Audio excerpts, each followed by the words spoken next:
ঠিক কয়েকটা বছর এরকম রেজাল্ট দেখার পরে স্বাভাবিকভাবেই ইস্টবেঙ্গল সমর্থকদের প্রশ্ন ছিল যে কবে ইস্টবেঙ্গল এমন একটা দল তৈরি করবে যারা শুধু আইএসএল এ কম্পিট করার জন্য নয় বাট আইএসএল জেতার জন্য খেলবে। কবে এরকম দল ইস্টবেঙ্গল বানাবে যেদিন এটা হয়তো সমর্থকদের বলতে হবে না যে ভাই বেঞ্চে কে আছে, কে নামবে সেকেন্ড হাফ, খেলা ঘোরাবে কে।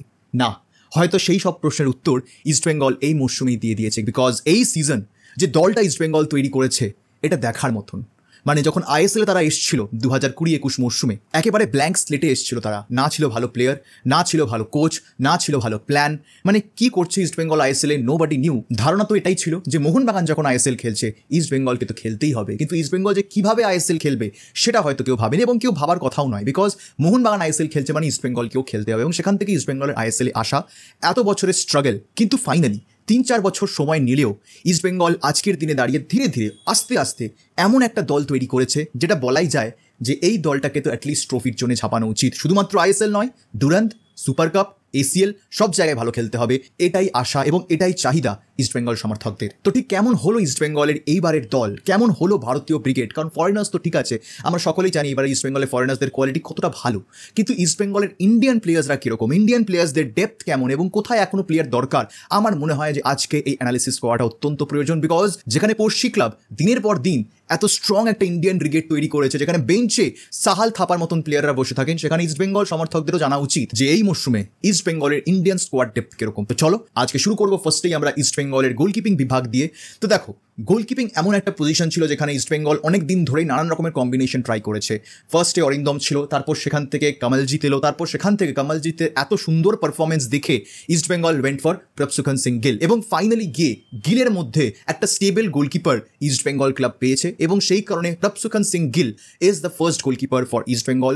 সেকেন্ড চয়েস গোলকিপার হিসেবে লাস্ট ইয়ার অব্দি কমলজিৎ সিং ছিলেন, কিন্তু গত মরশুমেও তিনি খুব একটা খেলেননি, বাট যে কটা ম্যাচ খেলেছেন আগেন তার এত আউটস্ট্যান্ডিং পারফরমেন্সের জন্যই এই বছর সেকেন্ড চয়েস গোলকিপার হিসেবে দেবজিৎ মজুমদারকে আনা হয়েছে। মানে দিস ইজ আউটস্ট্যান্ডিং বিজনেস। এবং থার্ড চয়েস গোলকিপার হিসেবে এখন অব্দি কমলজিৎ সিং রয়েছেন, বাট আমি পার্সোনালি জানি না যে কতদিন তিনি থাকবেন এই দলটায়। বিকজ ডেফিনেটলি কমলজিৎ নিজেও হয়তো থার্ড চয়েস গোলকিপার থাকতে চাইবেন না, তো সেই কারণে মেবি ইস্টবেঙ্গল তাকে অফলোড করার চেষ্টা করতে পারে, বিকজ তার পারফরমেন্স ইস্টবেঙ্গল জার্সিতে একেবারেই ভালো নয়। বাট এরপরেও রিজার্ভ গোলকিপার রয়েছেন, আদিত্য পাত্র রয়েছে, জুলফিকার গাজী রয়েছেন, তো বেশ একটা ভালো গোলকিপিং ইউনিট এই মুহূর্তে ইস্টবেঙ্গল ক্লাবে রয়েছে, যেখানে Prabhsukhan Singh Gill will be the first choice keeper. Second choice হিসেবে দেবজিৎ ইজ অ্যান আপগ্রেড। মানে গত মরশুমে চেন্নাই এফসিতে তার যা পারফরমেন্স ছিল সেখান থেকে দাঁড়িয়ে ইস্টবেঙ্গল যে এত কম টাকায় দেবজিৎকে তুলে নিতে পারবে এটা হয়তো মানে ভাবাই যায় না। তো সেই দিক দিয়ে দাঁড়িয়ে দেখতে গেলে দেবজিতের এক্সপিরিয়েন্সটা অনেক ইম্প্রুভ করবে প্রভসুখান সিং গিলকেও, বিকজ তিনি ফার্স্ট চয়েস থাকবেন এটা একেবারে কনফার্ম। লাস্ট ইয়ার এত ভালো পারফর্ম করেছেন, এত স্টেবিলিটি এনে দিয়েছেন এই গোলকিপিং পজিশনটায় যে সেখানে কোনো সন্দেহ নেই যে গত মরশুমে ইস্টবেঙ্গলের যে এত ভালো পারফরমেন্স ছিল তার one of the main reasons ছিল as a goalkeeper Prabhsukhan Singh গিলের স্টেবিলিটি। তো সেখান থেকে এটা হচ্ছে ইস্টবেঙ্গলের গোলকিপিং ইউনিট, ডিসেন্ট এনাফ এবং যথেষ্ট এফেক্টিভ। যদি চলে আসি এবার আমরা আজকে ইস্টবেঙ্গলের লেফট ব্যাক পজিশন নিয়ে আলোচনা করতে, তাহলে লেফট ব্যাকে এই মুহূর্তে রয়েছেন দুজন প্লেয়ার, একজন হচ্ছেন নিশু কুমার, আরেকজন হচ্ছেন প্রভাত লাকড়া। এবার এখানে এই পার্টিকুলার পজিশনটায় সেরকম ডেপথ কিন্তু ইস্টবেঙ্গলের নেই, কিন্তু নিশু এবং প্রভাতের বয়স মাত্র 26 বছর এবং সব থেকে বড় কথা হচ্ছে লেফট ব্যাক থেকে গত বছর নিশু কিন্তু যথেষ্ট ভালো পারফর্ম করেছে এবং এরকম অনেক ম্যাচই গেছে যেখানে নিশুর কন্ট্রিবিউশন ছাড়া হয়তো ইস্টবেঙ্গল ম্যাচটা বার করতেও পারতো না। তো সেদিক দিয়ে দেখতে গেলে left back at least first choice হিসেবে নিশু লুকস গুড, কিন্তু এই পার্টিকুলার পজিশনটায় ব্যাকআপের জন্য প্রভাত লাকড়া আছেন। বাট আমার মনে হয় আর একটা যদি লেফট ব্যাক নেওয়া যেতে পারে তাহলে কিন্তু এই পজিশনটা ভীষণ ভীষণ স্ট্রং হবে ইস্টবেঙ্গলের জন্য। আবার ইস্টবেঙ্গল যদি এরকম প্ল্যান করে থাকে যে আমাদের এতগুলো রাইট ব্যাকস রয়েছে, বিকজ ইস্টবেঙ্গল এই মুহূর্তে রাইট ব্যাকস প্রচুর, তো সেক্ষেত্রে ওই রাইট ব্যাকদেরকে লেফট ব্যাক খেলানোর যদি কোনো প্ল্যান থেকে থাকে তাহলে সেটা আলাদা ব্যাপার। বিকজ যদি আমরা রাইট ব্যাক দেখি তাহলে রাইট ব্যাকে ফার্স্ট রয়েছেন মোহাম্মদ রাকিব, তারপরে রয়েছেন এডভিন সিডনি ভ্যান্সপল, তারপরে রয়েছেন হরমনজোত সিং খাবরা। তো তিনটে রাইট ব্যাক তো রয়েছে প্রপার। এরপরে আরও এরকম প্লেয়ার্স রয়েছে যাদের সম্পর্কে আমি আপকামিং কয়েকটা পজিশনে আলোচনা করবো, তারাও ইনফ্যাক্ট রাইট ব্যাক খেলে দিতে পারে। তো ওভারঅল যদি আমরা দেখি ইস্টবেঙ্গলের রাইট ব্যাক হিসেবে কিন্তু মোটামুটি 5 থেকে 6টা অপশনস রয়েছে। এবার যদি এদের মধ্যেই কাউকে তারা মনে করে যে লেফট ব্যাক তারা খেলে দিতে পারবেন তাহলে সেটা আলাদা ব্যাপার, বাট পার্সোনালি আমার মনে হয় যে একটা লেফট ব্যাকের কিন্তু দরকারি টিমটায়। বাট আদারওয়াইজ রাইট ব্যাকেও যথেষ্ট স্কোয়াড ডেপথ রয়েছে এবং যারা প্লেয়ার্সও রয়েছেন তারাও যথেষ্ট কোয়ালিটির প্লেয়ার। এডভিন ভ্যান্সপল, রাকিব, হরমনজোত সিং খাবরা এরা ডিসেন্ট কোয়ালিটি প্লেয়ার্স। তো সেই কারণে রাইট ব্যাক এবং left back at least first choice মানে মেইন টিম প্লেয়ারের ক্ষেত্রে ক্ষেত্রে কিন্তু কোনো রকমের অসুবিধা ইস্ট বেঙ্গলের হবে না। ব্যাকআপ যারা নামবেন তারা আরেকটু বেটার কোয়ালিটির হলে ভালো হতো, বাট এই মুহূর্তে সেই কোয়ালিটির অ্যাভেলেবিলিটি কিন্তু মার্কেটে নেই। এবং যারা সত্যি এই মুহূর্তে ইন্ডিয়ার বেস্ট রাইট ব্যাকস বা লেফট ব্যাকস, তাদের এই মুহূর্তে কন্ট্রাক্ট রয়েছে, মানে তাদেরকে আনতে গেলে ট্রান্সফার ফি দিয়ে আনতে হবে। তো যেখানে দলে অলরেডি নিশু বা রাকিব রয়েছেন যারা ফার্স্ট টিম খেলতে পারবেন, সেখানে আমার মনে হয় যে ইস্ট বেঙ্গল খুব বুদ্ধিমানের কাজ করেছে যে কোনো রকমের আরও বড় নামের পেছনে তারা ছোটেনি, decent enough right back and left back তারা রেখেছে এই মরশুমটার জন্য। বাট এবার যদি আমরা রাইট ব্যাক লেফট ব্যাক ছেড়ে সেন্টার ব্যাকে আসি, তাহলে এখানেও আমার মনে হয় যে একটু স্কোয়াড ডেপথ লাগবে, একটু ভালো কোয়ালিটির প্লেয়ার লাগবে ইস্ট বেঙ্গলের। এবং এই জন্যই আমার মনে হয় যে দেবব্রত সরকার বলেছেন যে ট্রান্সফার উইন্ডো এখনো শেষ হয়নি, আমরা এখনো প্লেয়ার্স দেখছি। বিকজ এই মুহূর্তে দাঁড়িয়ে ইস্ট বেঙ্গলের যে সেন্টার ব্যাকসরা রয়েছেন, ইন্ডিয়ান সেন্টার ব্যাকস, তারা হচ্ছেন লালচুমনুঙ্গা, গুরসিমরত সিং গিল এবং সার্থক গলুই। তো এখানে যদি আমরা দেখি তাহলে সেই ক্ষেত্রে লালচুমনুঙ্গা ডেফিনেটলি এই মুহূর্তে ফার্স্ট চয়েস ডিফেন্ডার ইস্ট বেঙ্গলের, সেখানে কোনো সন্দেহ নেই। বাট এই জন্যই এই যে পার্টিকুলার পজিশনটায় তাদের ভালো প্লেয়ার্স এখনও লাগবে, সেই কারণেই কিন্তু ইস্ট বেঙ্গল আনওয়ার আলীর জন্য ঝাঁপিয়েছে। যদিও তারা এখনও জানে না যে আনওয়ার আলী কনফার্ম আসবেন কি আসবেন না, বাট শুধুমাত্র আনওয়ার আলী বলে নয়, অ্যালেক্স সাজি মতন প্লেয়ারের জন্যও কিন্তু ইস্ট বেঙ্গল ঝাঁপিয়েছে। সো এখানে আমার মনে হয় যে এখনও রিক্রুটমেন্টের চান্স রয়েছে। ইন্ডিয়ান সেন্টার ব্যাক একটা হয়তো ইস্ট বেঙ্গল নিতে পারে। লেফট ব্যাকের থেকেও আমার মনে হয় যে একটা ভালো ইন্ডিয়ান সেন্টার ব্যাক প্রায়োরিটিতে ইস্ট বেঙ্গলকে সাইন করতে হবে, একটা ভালো স্কোয়াড ডেপথ বিল্ড করার জন্য। বিকজ তিনটে সেন্টার ব্যাক নিয়ে অনেস্টলি হয় না, এবং যেখানে তার মধ্যে তোমার ফার্স্ট টিম খেলার মতন কোয়ালিটি শুধুমাত্র যখন একজনেরই আছে, তো সেই কারণে এখানে একটা ব্যাকআপ আমার মনে হয় ইস্ট বেঙ্গল চেষ্টা করতে পারে। যদি এবার আমরা চলে আসি সিডিএম অর্থাৎ সেন্ট্রাল ডিফেন্সিভ মিডফিল্ডার এই পার্টিকুলার পজিশনটায়, তাহলে এখানে রয়েছেন সৌভিক চক্রবর্তী এবং জিকসন সিং। এবার Jeakson Singh definitely first team player হবেন এই ইস্ট বেঙ্গল দলে in that CDM role. Very good signing, one of the best signings of this season.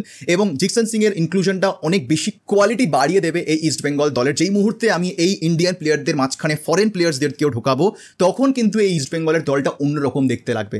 এখন তোমাদের মনে হচ্ছে হয়তো ইস্ট বেঙ্গলের এখনও সেরকম স্কোয়াড ডেপথ বা স্কোয়াড স্ট্রেংথ নেই, বাট যেই মুহূর্তে এই পার্টিকুলার কয়েকটা পজিশনের আশেপাশে যেই মুহূর্তে আমি বিদেশি প্লেয়ারদের ঢোকাবো, দেখবে যে ইস্ট বেঙ্গলের first 11 is one of the strongest first 11 in this entire ISL. তো সেই কারণে জিকসন সিং এর ইনক্লুশনটা ইম্পর্টেন্ট, মানে একদম নেসেসিটি ছিল ইস্ট বেঙ্গলের জন্য। তো যেই কারণে তারা অল আউট ঝাঁপিয়ে তাকে সাইন করতে পেরেছে। It's a very very good signing. এবং ব্যাকআপ হিসেবে সৌভিক চক্রবর্তী তো থাকছেনই। এবার যেটা আমি আগেও ডিসকাস করেছি যে জিকসন একা খেলবেন না জিকসন সৌভিক একসাথে খেলবেন, সেটা কিসের ওপর ডিপেন্ড করবে? সেটা পুরোটাই ডিপেন্ড করবে মাঝমাঠে কটা বিদেশি খেলছে তার উপরে।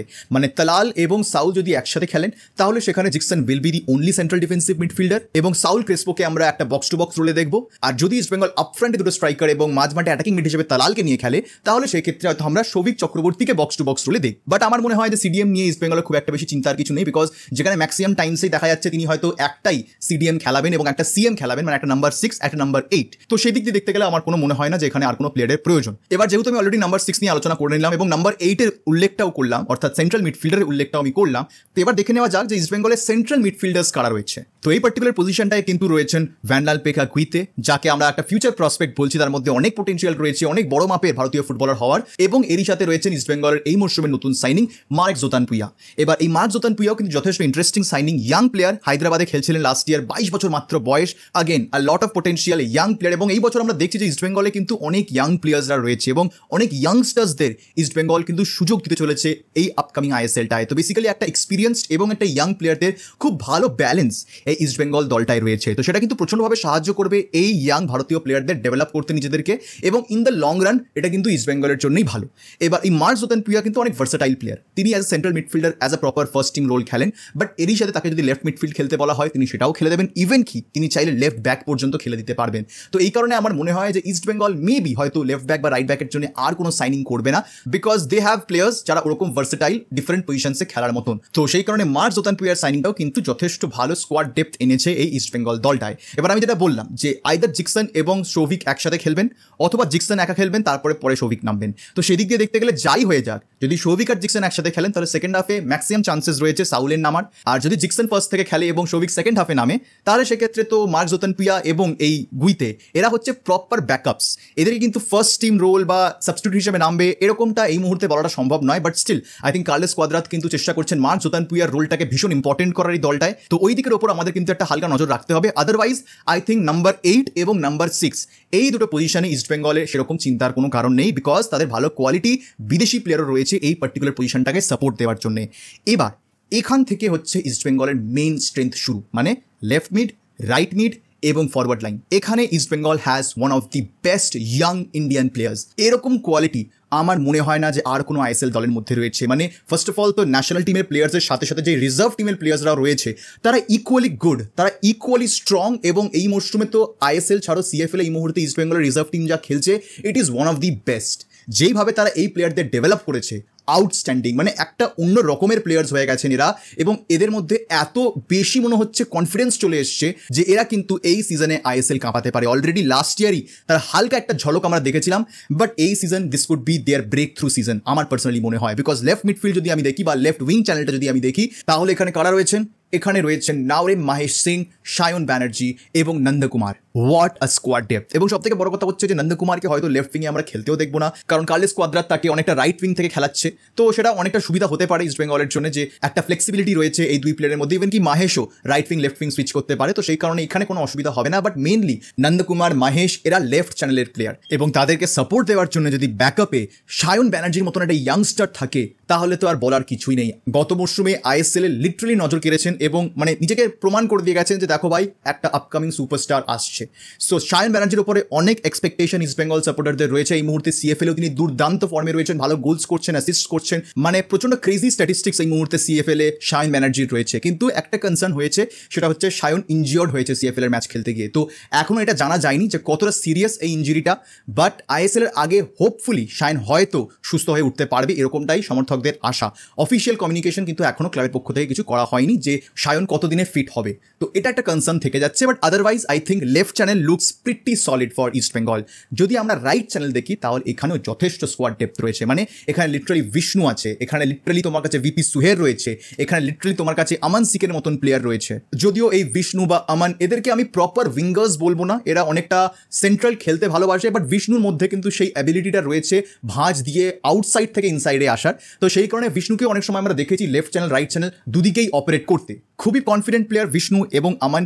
সিএফএল অলরেডি আমরা দেখছি দুর্দান্ত পারফর্ম তারা করছে, এবং গত বছর আইএসএলেও তারা নিজেদের পরিচয়টা দিয়ে গেছেন। যদিও আমার মনে হয় এই সায়ন, বিষ্ণু, আমান এদের অনেক কিছু শেখা বাকি, এদের সেই পোটেনশিয়াল রিচ করতে অনেকটা সময় লাগবে, but they definitely have that potential. তারা এই যে আশেপাশে এত ভালো প্লেয়ার্সদেরকে পাবেন, স্পেশালি ডিয়ামান্টকস, ক্লিটনদের মতন প্লেয়ার্সদের পাবেন, তালালদের মতন প্লেয়ার্সদের পাবেন, এটা কিন্তু এদেরকে অনেক ইম্প্রুভ করবে, অনেক নিজেদেরকে সাহায্য তারা করতে পারবে ডেভেলপ করার ক্ষেত্রে।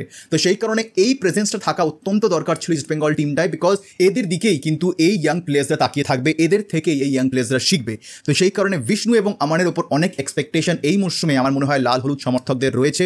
সিএফএল তো এরা মাঠ কাঁপাচ্ছেই, but again sometimes they can really be selfish. আমি বলবো না যে সবসময় সিস্টেম অনুযায়ী খেলো, সবসময় একদম প্ল্যান টু প্ল্যান খেলো, একেবারে সবসময় পাস দিয়ে খেলো না, মাঝে মধ্যে একটু ইন্ডিভিজুয়াল ব্রিলিয়েন্সটাও দেখতে ভালো লাগে মাঠের মধ্যে, কিন্তু অনেক সময় সেটা কাজ করে না। অনেক ম্যাচে তুমি চেষ্টা করলেও সেটা করতে পারো না। তো সবসময় এই রিয়েলাইজেশন থাকাটা খুব দরকার যে কখন আমাকে থামতে হবে এবং কখন আমাকে পাস বাড়াতে হবে। এই আইডিয়াটা যখন এদের মধ্যে চলে আসবে, they will be unstoppable players. এদের মধ্যে অনেক পোটেনশিয়াল রয়েছে, এদেরকে সেই পোটেনশিয়ালটা রিচ করতে হবে, এবং ইস্ট বেঙ্গল সেই প্ল্যাটফর্মটা এই প্লেয়ারদেরকে দিচ্ছে, সেই প্ল্যাটফর্মটা এদেরকে খুব ভালো রকমভাবে ইউটিলাইজ করতে হবে। তো সেই কারণে আমার মনে হয় right channel looks really strong, specially যেখানে আমরা ম্যাক্সিমাম ক্ষেত্রেই জানি যে নন্দকুমারী ফার্স্ট চয়েস রাইট উইঙ্গার হবেন, Mahesh first choice left winger হবেন। তো সেখানে মাহেশের ব্যাকআপ হিসেবে আমরা সায়ন ব্যানার্জিকে ধরতে পারি, আমরা বিষ্ণুকে ধরতে পারি, সেখানে রাইট উইংয়েও আমরা নন্দকুমারের ব্যাকআপ হিসেবে আমরা বিষ্ণুকে ধরতে পারি, আমরা সায়নকে ধরতে পারি। এরা দুটো উইংয়েই খেলতে সাবলীল, তো সেই কারণে এটা ভীষণ একটা স্ট্রেংথ ইস্ট বেঙ্গলের। এবার যদি আমরা চলে আসি ইস্ট বেঙ্গলের ফরওয়ার্ড লাইনে, তাহলে এই ফরওয়ার্ড লাইনেও কিন্তু যথেষ্ট ইন্টারেস্টিং কয়েকটা সাইনিংস আছে। যেরকম ডেভিডকে এই মরশুমে ইস্ট বেঙ্গল সাইন করেছে মোহামেডান স্পোর্টিং ক্লাব থেকে।